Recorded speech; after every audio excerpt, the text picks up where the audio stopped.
안녕하십니까. 로포커스. 이번 주도 검찰 수사권 완전 폐지 문제에 대해 집중 보도합니다. 더불어민주당이 검수완박 입법을 재차 강행하면서 한 달 가까이 뜨거웠던 검수완박 정국은 다음 주 사실상 막을 내릴 전망입니다. 국회 본회의 통과를 앞둔 법안 내용은 무엇인지, 향후 정국은 어떻게 흘러갈지 먼저 석대성 기자가 보도합니다. 윤석열 인수위와 국민의힘의 오락가락 말 바꾸기는 국회 합의를 모독하고 여야 협치를 부정하는 도발입니다. 국민무시 합의 파기 국민의힘 규탄한다. 검수완박법 중재안 합의에 대한 국민 여러분의 우려와 비판의 말씀을 겸허히 새깁니다. 이재명 방탄법 중단하라! 중단하라! 중단하라! 중단하라! 휴전은 사흘도 못 갔습니다. 박병석 국회의장 중재안을 수용했던 국민의힘은 돌연 입장을 선회했고 더불어민주당은 다시 입법에 속도를 냈습니다. 법사위 소위원회와 전체회의, 본회의 상정까지 걸린 시간은 사흘. 국민의힘은 입법 저지를 위해 물리력까지 썼지만 거대 의석 표결을 막진 못했습니다. 정부가 검수완박 제도를 공포하면 74년 동안 이어진 한국 형사사법 체계는 불과 몇 개월 만에 완전히 바뀝니다. 먼저 민주당이 본회의에 상정한 법안은 경찰이 혐의를 인정해 검찰로 넘긴 사건에 대해 검찰의 직접 보안 수사 권한을 인정합니다. 경찰이 넘긴 사건에서 공범이 확인되거나 추가적 피해 사실을 발견하면 검사가 직접 진실규명을 할 수 있도록 한 겁니다. 하지만 검찰의 시정조치 요구에 따른 송치 사건이나 고소인의 이의 신청에 따른 송치 사건은 동일성을 해치지 않는 범위 안에서만 수사할 수 있다고 규제합니다.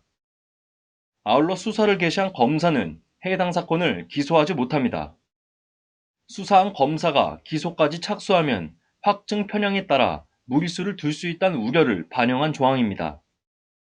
검찰 직접 수사 범위는 부패, 경제범죄 중에서 등으로 바꿨습니다.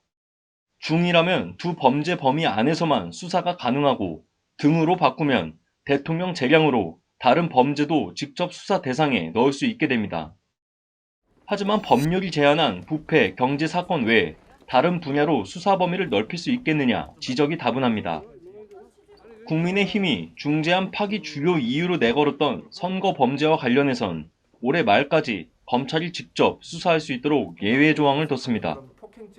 선거사범 공소시효가 6개월이기 때문에 오는 8회 지방선거를 고려한 것인데 2년 뒤 총선을 치를 국회의원은 수사 대상에서 빠져 의심의 목소리가 나옵니다. 그러면서도 검찰총장에게는 분기마다 직접 수사 부서 직제와 운영 현황을 국회에 보고하도록 하는 견제 조항을 신설했습니다.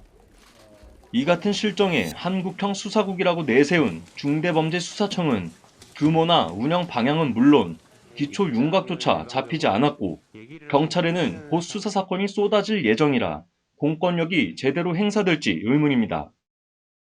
평범한 시민은 형사사법체계 변화를 직접적으로 느끼기 어렵지만 한 번이라도 입건, 소추된다면 일생이 바뀔 수도 있습니다. 민주당 안에서도 반대 목소리가 나왔던 법안은 결국 본회의 문턱을 넘어갈 예정입니다. 필리버스터도 무용지물이었던 국민의힘은 일단 국민투표법 개정안을 발의해 검수완박에 대한 국민 뜻을 직접 물어보는 것도 검토 중입니다. 문재인 대통령과 민주당을 제외한 모두가 반대했던 검수완박법. 법조계 우려가 현실화될지 예상 밖 선순환의 시작이 될진 아직 미지수로 남았습니다. 법률방송 석대성입니다. 지난주 박병석 국회의장의 검수완박 중재안을 여야가 극적으로 합의하면서 법조계에선 다시 한번 반발의 목소리가 거세졌습니다. 검찰 지휘부의 줄사퇴는 물론 국내 유일 변호사 단체인 대한변호사협회는 박 의장 중재안에 대한 중단을 촉구하는 긴급 성명을 발표했는데요. 지난 25일 제59회 법의 날을 맞아 정기총회를 개최한 변협은 이에 앞서 중재안 반대 기자회견을 진행했는데 그 현장에 이혜연 기자가 다녀왔습니다. 박병석 국회의장이 제시한 검수완박 법안 중재안은 크게 8가지 항목이 담겼습니다. 해당 중재안은 검찰의 직접 수사권과 기소권을 분리하는 것을 기본 전제로 직접 수사권은 단계적 폐지, 보안 수사권은 제한적 허용이라는 것이 핵심 골자입니다.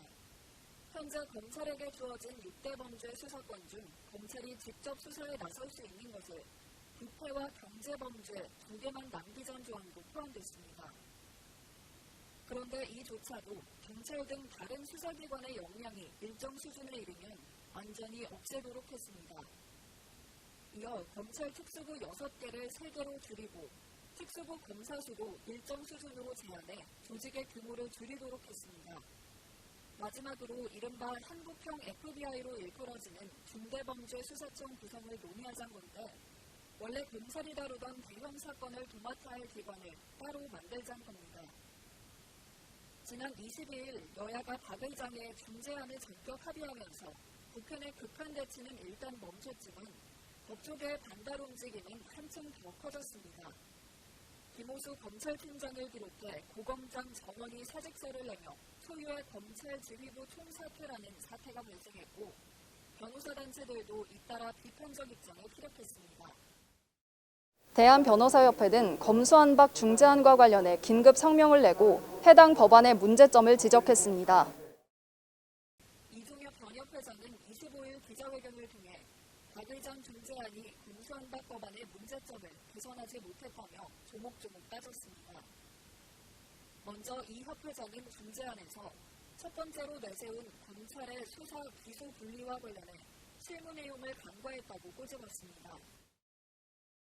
이미 실무에서 수사권과 기소권이 실질적으로 분리 운영되고 있다는 사실을 간과하는 오류를 범하였다. 현재 중대한 수사 역량이 요구되는 사건이 아닌 경우에는 경찰이 초동 수사를 수행한 뒤 검사에게 송치하고 검사는 보완점을 수사 지휘 형식으로 이를 보충하고 있다. 상호 보완적 순기능을 수행하고 있는데 중재안은 이러한 점을 전혀 반영하지 그러면서 수사검사, 기소검사를 무조건적으로 나눌 경우 사건에 대한 통제가 어렵다는 점을 지적하며 이에 대한 대안으로 미국의 대배심제를 언급했습니다. 규모가 크고 혐의가 중대한 범죄일수록 수사를 직접 수행한 수사검사의 독립적 심증과 판단이 중요한데 수사검사와 기소검사를 무조건 분리할 경우 중요 사건에 대한 심사와 통제가 곤란해지는 역설적 상황이 발생할 가능성이 높다. 만일 수사검사의 예단이 공판으로 이어지는 것을 차단하려면 차라리 일본의 검찰심사회나 미국의 기소대배심제 같은 시민에 의한 통제 장치를 도입하는 것이 나아가 경찰 등 다른 수사기관의 역량이 일정 수준에 이르면 검찰의 직접 수사권을 아예 폐지하겠다는 중재안 항목에 대해서 이 협회장은 기준 모호성을 지적했습니다. 역량 확보의 기준이 명확하지 않을 뿐만 아니라 경찰과 공수처 등의 역량을 높일 수 있는 인력과 제도 등 현실적인 여건이 전혀 뒷받침되고 있지 않음에도 졸속으로 추진될 경우 심각한 부작용이 우려됩니다. 특히 검찰의 직접 수사 범위에서 공직자, 선거범죄를 삭제한 중재안에 대해 특권 계급을 창설하는 것과 같다고 이 협회장은 목소리를 높였습니다. 6개월의 단기 공소시효 적용을 받는 선거범죄를 안정시킬 가능성을 높이는 등 사실상 치외법과 특권 계급을 창설하는 것과 다름없다며 사실상 개혁의 명분과 입법 목적을 상실한 것이라는 게 이 협회장의 말입니다. 이외에도 변협은 검수완박 합의안의 문제점으로 중요 범죄 암장 가능성, 사건 폭증으로 인한 배당의 혼란, 타 법령과의 체계 장합성 문제, 경찰에 대한 통제장치 미비 등을 꼽았습니다. 이 협회장은 무엇보다 국민을 위한 검찰개혁이 반드시 필요하다고 강조했습니다. 국회는 지금이라도 수사 주체와 상관없이 수사 권력의 남용을 통제할 수 있는 수단을 마련하고 개정안이 개별 법령과의 사이에서 체계 정당성을 갖추기 위하여 신모원료한 수기를 진행하는 등 최선의 노력을 기울여 줄 것을 다시 한번 강력하게 촉구한다. 한편 이 협회장의 성명서 발표 이후 2022년 대한변협 정기총회가 진행된 가운데 협회장 결선 투표제 폐지 여부가 총의 주요 쟁점이었습니다. 협회장의 회원들에 대한 책임 강화, 회비로 운영되는 재정 보호, 결선 투표제 개정 이후 현저한 사정 변경 등의 이유로 총 투표자 334명 중 188명, 56.3%의 찬성으로 결선 투표제 폐지 안건은 통과됐습니다. 그 밖에 변협회 간 서초동 이전, 총회 운영비 삭감 등이 논의됐고 그 결과 변협은 역삼동 3원타워를 떠나 오는 12월부터 서초동 변호사 교육문화관에서 새로운 둥지를 틀게 됐습니다. 법률방송 이혜연입니다.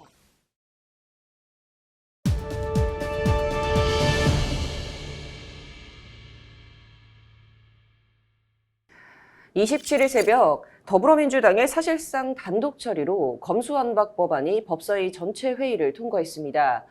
앞으로 전국이 좀 급격히 얼어붙을 것으로 보이는데요. 법률방송 로포커스 검수완박 특집 그 세 번째. 오늘은 청와대 민정수석실 전주지검 정읍지청장을 역임한 김우석 법무법인 명진 변호사와 중앙지검과 남부지검 검사를 역임하신 박재평 충북대 로스쿨 교수 모시고 얘기 한번 나눠보도록 하겠습니다. 교수님 어서 오십시오. 네, 안녕하세요. 변호사님 어서 오세요. 안녕하세요. 네, 먼저 첫 번째 질문 바로 드리겠습니다. 지난 22일 검수완박 이 박병석 국회의장 중재안에 대한 여야 합의가 이루어지면서 검찰 지휘부가 줄사퇴를 하는 좀 사상 초유의 상황이 발생을 했고요.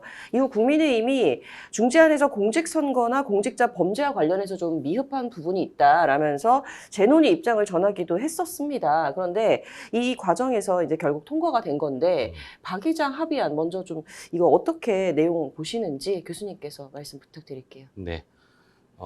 우선 문제점이 너무 많은 이제 법률이 아니라서 네. 무엇부터 말씀드려야 될지 좀 더 고민이 됩니다. 근데 한마디로 말씀드리자면 그 형사사법 체계의 근간이 되는 기본 법률인데 이것을 법치주의나 민주주의의 기본 정신을 전혀 고려하지 않고 의장 그리고 여야 대표 등 일부가 모여가지고 네. 순식간에 이제 칼로 무자르듯이 네. 입법하겠다는 것으로밖에 보여지지 않습니다. 그리고 절차적으로 보면은 형사사법 절차에 관여하는 국가기관이나 네. 관련 실무 전문가나 그리고 학계 등으로부터 의견 청취 절차는 물론이고 네. 그리고 공청회 등을 통한 일반 국민으로부터 의견 청취 등 진지하고 심도 있는 논의 절차가 좀 반드시 뒤따라야 되는 네. 그런 사안으로 보이는데 네. 이러한 절차적인 면에서도 문제가 많은 법률안 내지는 중재안이 아닌가 네. 그런 생각이 듭니다. 네. 네.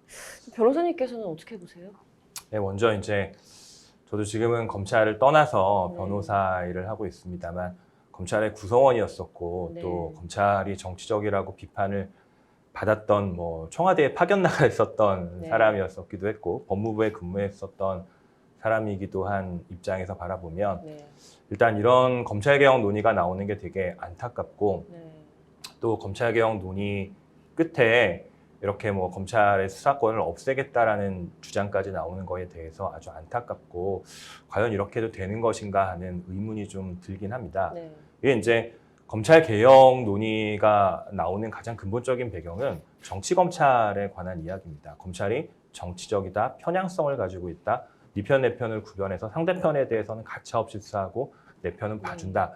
이런 것에 관한 이야기가 출발점이 되는데요. 네. 그러면 이런 것을 어떻게 바라볼 것인지의 문제입니다. 검찰이 이런 수사 권한을 갖고 있기 때문에 이런 문제가 일어나는 것인가? 네. 아니면 검찰이 수사 권한은 있어야 하는 것이고 네. 수사 권한을 잘못 쓰고 있는 거, 남용하고 있는 거 그런 것을 어떻게 막을 것인가? 크게 이 두 가지의 방향성이 있는 건데 네. 그렇다면 이게 과연 검찰에 준 권한을 걷어들이는 게 맞는지에 대해서 심도 있게 토의를 해봐야 되거든요. 네. 그리고 민주당에서는 마치 그 검사의 직접 수사권을 인정하는 것은 세계에 유례가 없는 입법인 것처럼 네. 이야기를 하는데 사실상 대부분의 선진국을 보면 검사의 수사권을 다 인정하고 있습니다. 네. 그러면 우리나라만 되게 독특한 법제를 갖추겠다는 건데 이런 법제를 갖추는 것에 있어서 충분한 의견 수렴이 당연히 전제되어야 하는 거고요. 네. 이런 게 전제되지 않고 현 대통령의 임기가 종료하기 전에 개혁을 종결해야 된다. 이거는 되게 전 황당한 생각이라고 하고 네. 아까 우리 교수님 말씀하신 것처럼 법치주의의 기본적인 절차도 지키지 않고 있고 그냥 답은 정해져 있고 검찰은 나쁜 조직이니까 네. 권한은 뺏어야 하고 약간 그 방향을 정해 놓고 무조건 몰아붙이는 듯한 네. 이런 것이 더군다나 온 국민에게 관련된 형사사법체계의 근간에 관한 거거든요. 이렇게 돼서는 안 된다고 생각합니다. 네. 두 분 다 좀 비판적인 입장 얘기를 해주셨는데요. 역시나 이제 말씀하신 대로 법조계나 학계, 뭐 그리고 심지어 이제 진보 성향의 뭐 민변이나 참여연대 등 이런 변호사 단체들도 반대 입장을 좀 잇따라 내놓고 있습니다. 이 이제 검수완박이 이제 시행이 되면 이 장점과 단점 뭐라고 생각하시나요, 변호사님께서 이번 예. 먼저. 뭐 제가 아주 솔직하게 말씀드리면, 그러니까 아이디어적인 측면하고요. 그다음에 실제로 작동 가능한가라는 측면하고 좀 구별을 해야 될 것 같아요. 지금 그 민주당에서 아이디어적인 측면으로 검찰의 권한을 박탈해 버리면 검찰이 뭐 정치 검찰처럼 할 수 없는 거 아니냐, 검찰권이 남용될 수 없는 거 아니냐. 그러니까 그 보다 수사권이 중립적으로 잘 행사될 게 아니냐, 이런 식의 아이디어를 갖고 있고 이런 거를 검수완박의 장점이라고 말씀하시는 것 같아요. 네. 그런데 이게 이제 이거는 그냥 좋은 생각일 뿐이고요. 네. 실제로 작동하지는 않는다는 말씀을 드리고 싶고, 네. 작동하지 않는다는 것이 검수완박의 단점이 되겠죠. 네. 네. 그럼 이게 무슨 말이냐면, 수사를 해서 기소할지 말지 판단을 다 준비를 해놓고 기소는 다른 사람이 판단해라. 이건 뭐랑 똑같냐면 지금 국회에서 입법을 하지 않습니까? 네. 어떤 국회의원께서 입법을 하기 위해서 정말 많은 준비를 하시고 공청회를 열고 사람들의 말을 들어서 입법을 할지 말지를 자료를 만들시고 서류를 만드시고 준비하셨어요. 근데 이 입법을 할지 말지는 그 의원님이 결정하는 게 아니라 전혀 다른 의원님이 그 의원님한테 서류들 다 건네받아서 그 서류만 숙지하고 판단하라는 겁니다. 네. 이게 기본적으로 가능한 일이 아니에요. 네. 그래서 검수완박을 한다는 거는 수사라는 것 자체가 기소 여부를 판단하기 위한 건데, 네. 기소 여부 판단을 하기 위한 수사를 하지 말아라? 이거는 정말 황당한 일이라고 생각을 하고 본질적으로 안 맞습니다. 비유가 굉장히 적절했던 것 같습니다. 교수님께서는 어떻게 생각하시나요? 저도 뭐 비슷한 생각인데요. 네. 이게 뭐 일단 장점에 대해서도 물어보셨으니까 말씀드리자면, 그 딱히 생각은 안 나지만 네. 그냥 뭐 나름 상정해서 생각해 보면 그냥 뭐 경찰 수사 한 번으로 네. 뭐 이렇게 빨리 사건이 종결될 수 있으니까 네. 사건 관계인 뭐 주로 피의자 입장에서 억울함에서 빨리 벗어날 수 있다, 뭐 이런 생각을 그냥 하신 것 같긴 한데, 네. 현실적으로는 그렇게 되게 어려운 게 어렵다는 게 말씀드리고 싶고, 네. 그리고 단점으로 말씀드리자면은 단점은 너무 많아서 뭐부터 말씀드릴지 모르겠는데, 그러니까 아까도 잠깐 말씀드렸지만 수사도 기본적으로 사법적 성질을 가진 것이기 때문에 네. 판사에 준해서 생각해 본다면 네. 수사하는 사람 입장, 그리고 기소 여부 결정한 사람 입장에서도 해당 증거 관계를 직접 그 원래 진술한 사람들의 그 진술이 진짜 뭔지 이런 것도 다 확인을 하는 게 맞는 것인데, 네.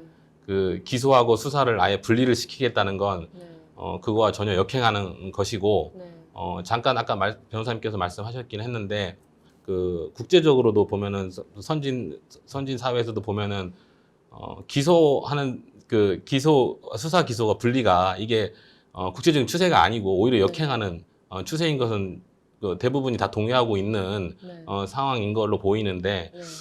너무 그 좀 다른 쪽에 일부 시각만 보고 네. 그런 부분을 강조해서 민주당에서 너무 이렇게 그 국제 추세와도 맞지 않는 역행하는 이런 식으로 추진하는 게 아닌가, 그런 생각이 듭니다. 네. 네. 네. 자, 그렇다면은 이제 이 검수완박 진행이 되면 혜택을 받는 건 좀 누구고 불이익을 받게 되는 사람은 누군지 좀 이번에 교수님께서. 네. 그 뭐 기본적으로 검찰 수사권을 완전히 박탈하겠다면 네. 이제 검찰의 수사를 받지 않아야 될 사람들, 네. 그런 사람들은 그건 당연히 범죄자들이죠. 네. 그러니까 검찰의 수사를 받으면 불이익을 받을 사람들인데, 네.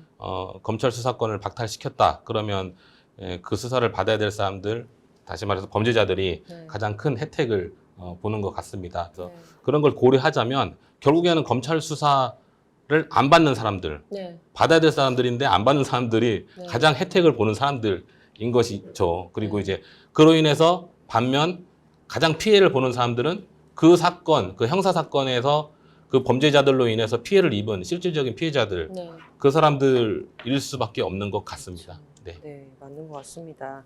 변호사님께서는 어떻게 보시나요? 예, 저는 뭐 교수님 하신 말씀에 다 공감하고요. 그러니까 제 개인적인 경험을 조금 말씀드리면, 전 사실 검찰에 있을 때 뭐 특별 수사라든가, 뭐 재벌 수사라든가, 선거사범 수사, 공안 수사 이런 업무를 사실 많이 해봤었습니다.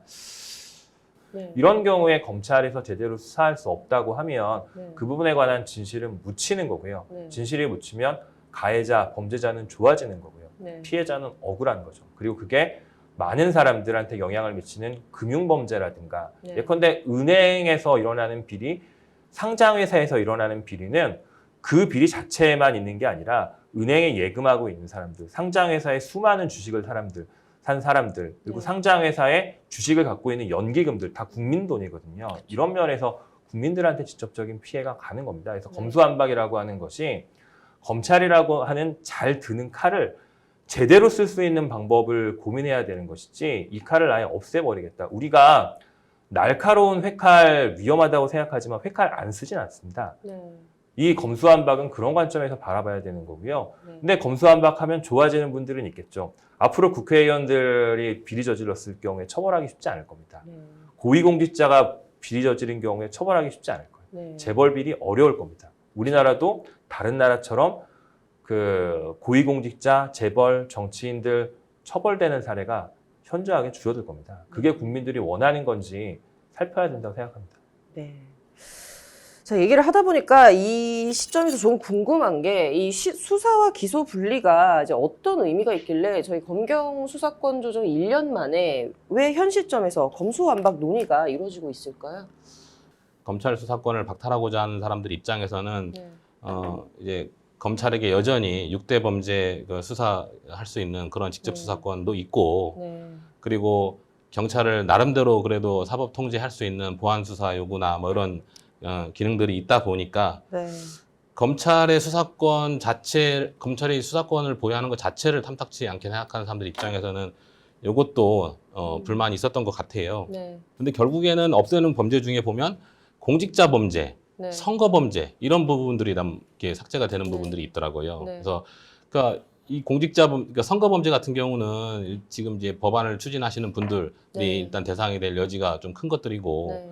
그리고 공직자 범죄 같은 경우도 결국에는 이제 공무원의 직권남용 범죄나 이런 네. 부분들의 범죄거든요. 네. 근데 이제 이 공직자 범죄 부분도 검찰에서 수사를 할 수 없는 부분으로 만들어 버리면 결국에는 이제 그 기존에 문제가 있었던 공무원들의 직권남용 범죄, 그 뭐 현재 여당에 뭐 좀 더 직접적으로 말씀드리자면은 혹시라도 그런 게 나올 수 있는 네. 뭐 그런 것까지도 아예 막아버리는 네.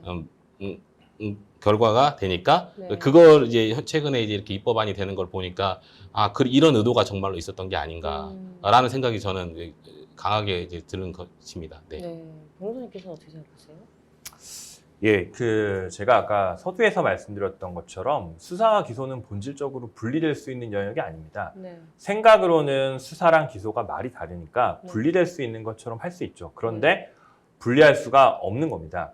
그러니까 이게 이제 수사의 목적은 네. 기소 여부를 판단하기 위한 거예요. 기소 여부를 판단하기 위해서 자료를 실컷 모아놨는데 판단은 다른 사람이 해라? 이게 본질적으로 말이 되지 않습니다. 그리고 형사는 개인의 인권에 직접적인 영향을 미치는 겁니다. 사람이 죽을 수도 있는 거고요. 사람을 감옥에 가둘 수도 있고요. 이 사람의 재산을 박탈할 수도 있습니다. 너무나 중요한 문제이기 때문에 철저하게 살펴볼 필요가 있고, 그래서 법률가 중에서도 고도로 훈련되고 우수하다고 평가받는 집단, 그러니까 판사, 그리고 판사에 준하는 정도의 그 자격과 역량을 갖췄다고 하는 사람을 검사로 만들어서 그 사람이 이제 살펴보도록 한 거거든요. 그래서 이런 제도를 설계한 거기 때문에 네. 그러면 그 기소할지 말지를 판단하기 위한 사실관계를 확정할 수 있는 권한을 검사한테 줄 수밖에 없어요. 네. 그렇기 때문에 근데 그런 역량을 갖고 있는 사람이 많을 수가 없습니다. 네. 적기 때문에 그 일 중에 일부를, 그리고 상당히 많은 부분, 그 사람이 직접 하지 않아도 되는 부분들을 나눠주는 거고요. 그 일을 했던 것이 경찰인 거죠. 네. 근데 이제 이런 거를 못하도록 우리나라 법이 만들어 놓은 게 이제 수사권 조정이고요. 이렇게 한 이유 자체는 뭐냐면 검찰이 이런 수사 지휘권을 남용한다라는 생각을 가지고 한 거거든요. 네. 제가 생각하기에 적절한 입법은 남용하지 못하게 하는 건데 우리의 방향은 남용할 여지를 아예 권한 자체를 없애버리는 걸로 간 거죠. 네. 수사랑 기소랑 분리하는 것도 똑같은 이런 문제가 있어요.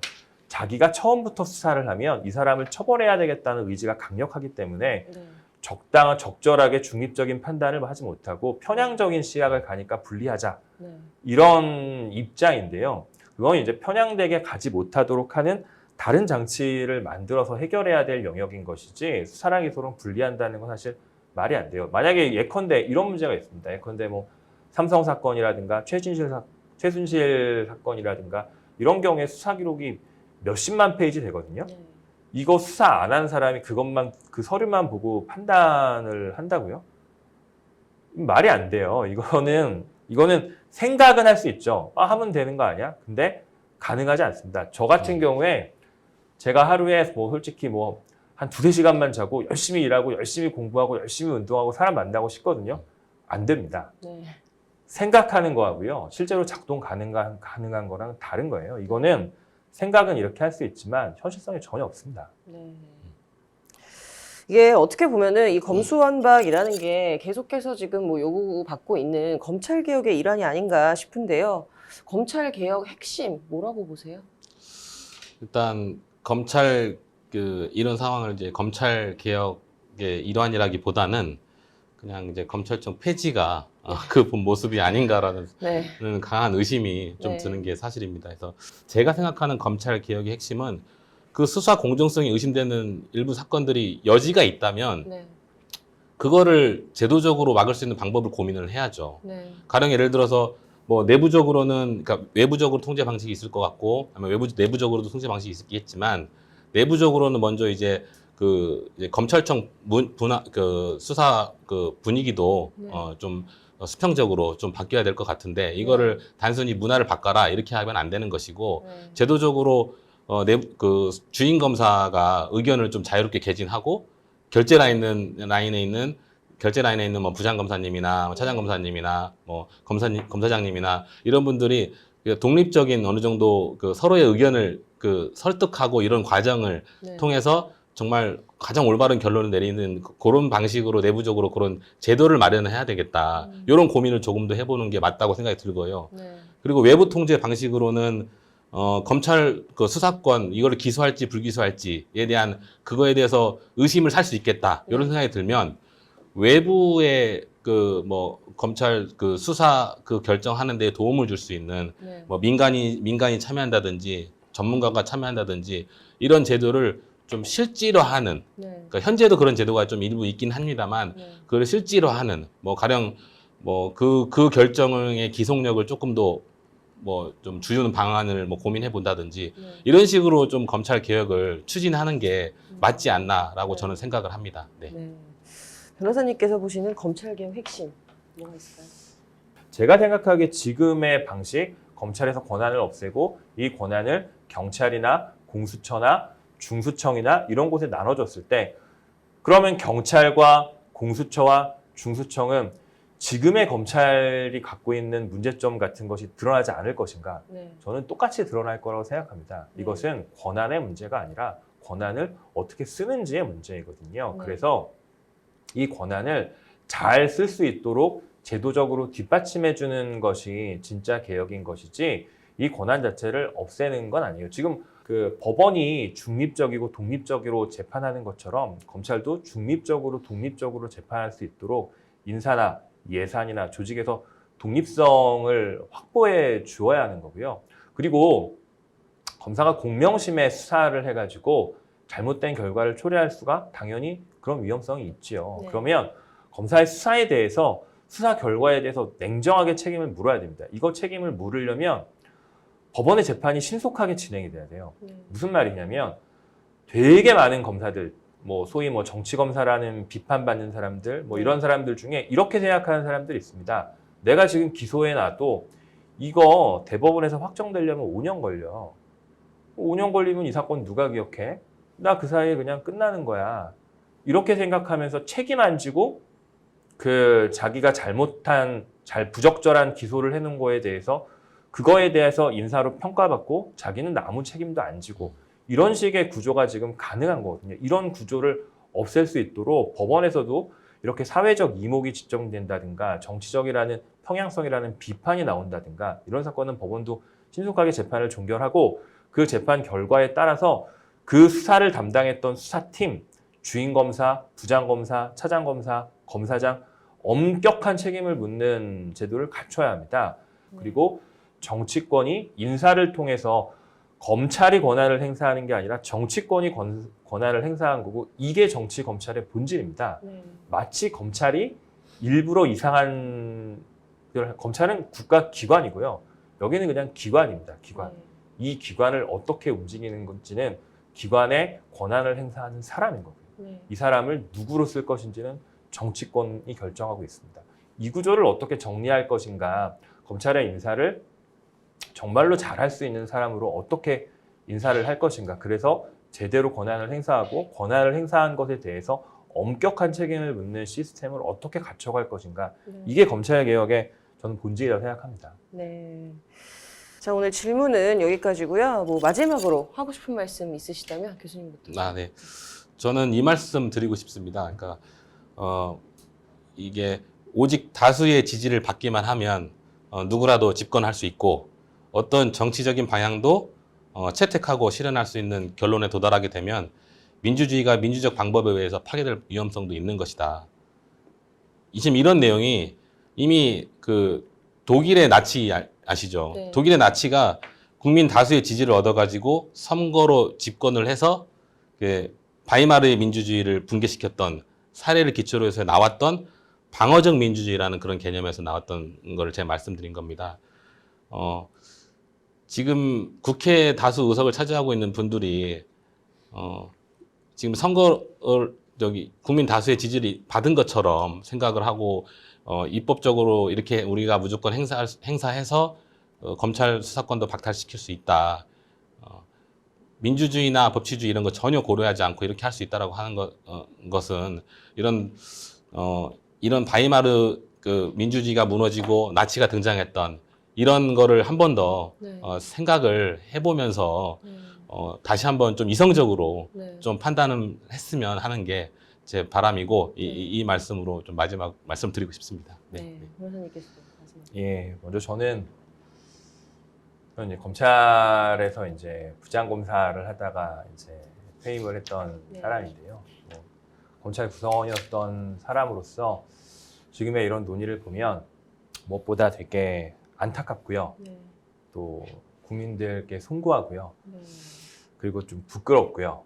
그리고 개인적으로는 좀 슬픈 생각이 듭니다.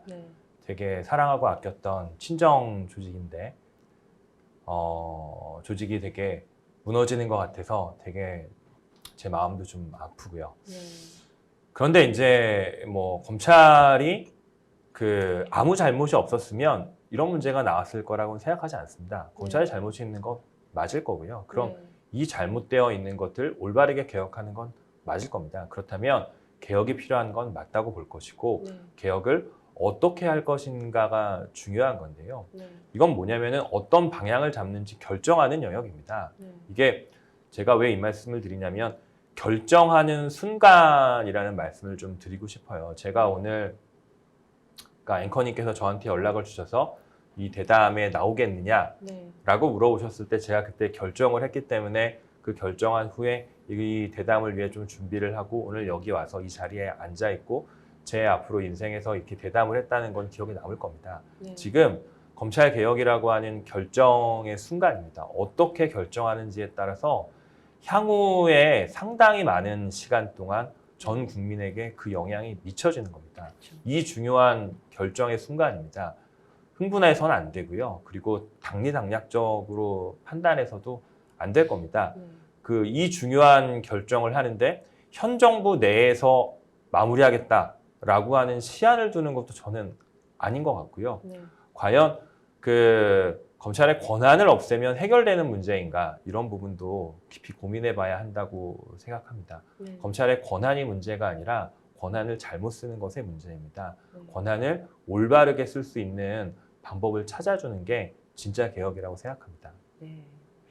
오늘 두 분 말씀, 좋은 말씀 너무 감사드리고요. 이번 주 여기까지 듣도록 하겠습니다. 나와주셔서 감사합니다. 네, 감사합니다. 감사합니다.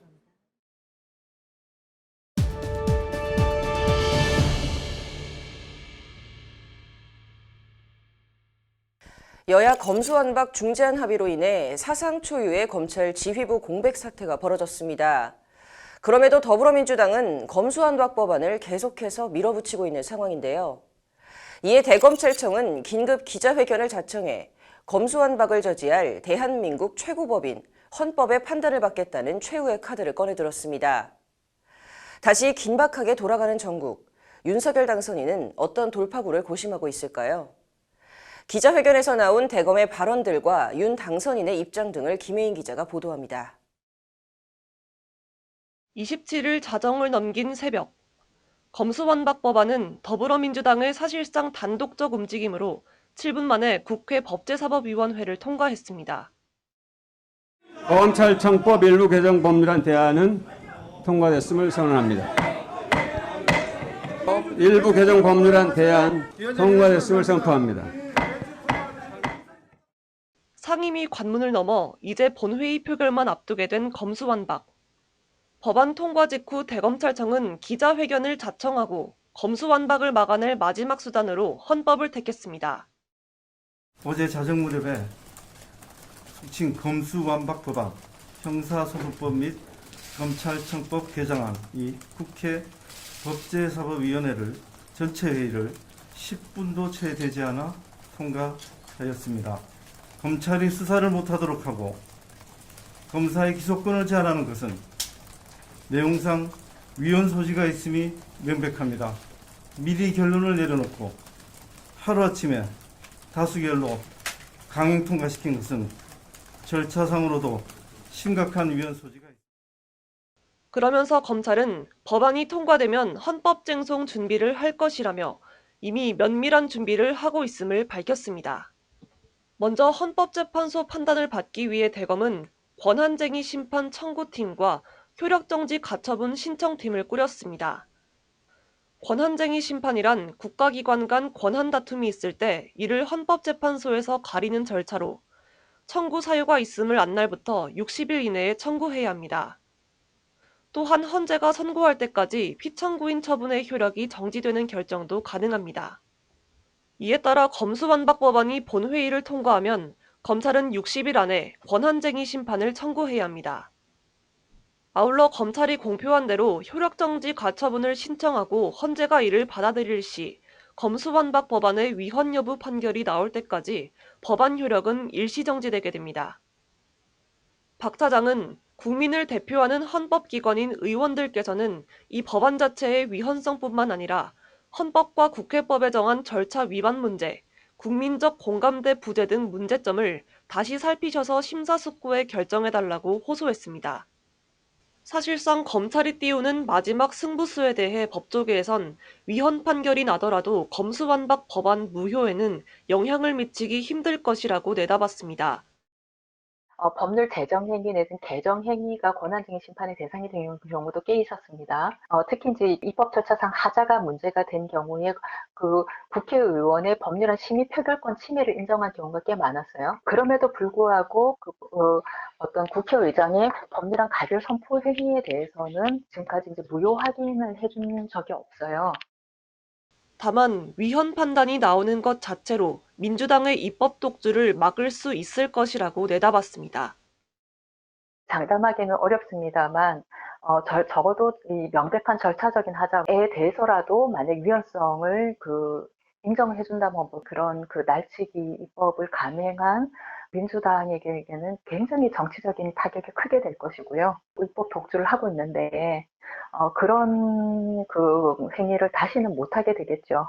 그렇기 때문에 그것만으로도 의미가 있고 또한 해당 검수완박 법률을 재개정해야 한다는 국민의 그런 여론을 무시할 수 없게 될 것입니다. 그래서 그 자체로도 상당히 의미가 있는.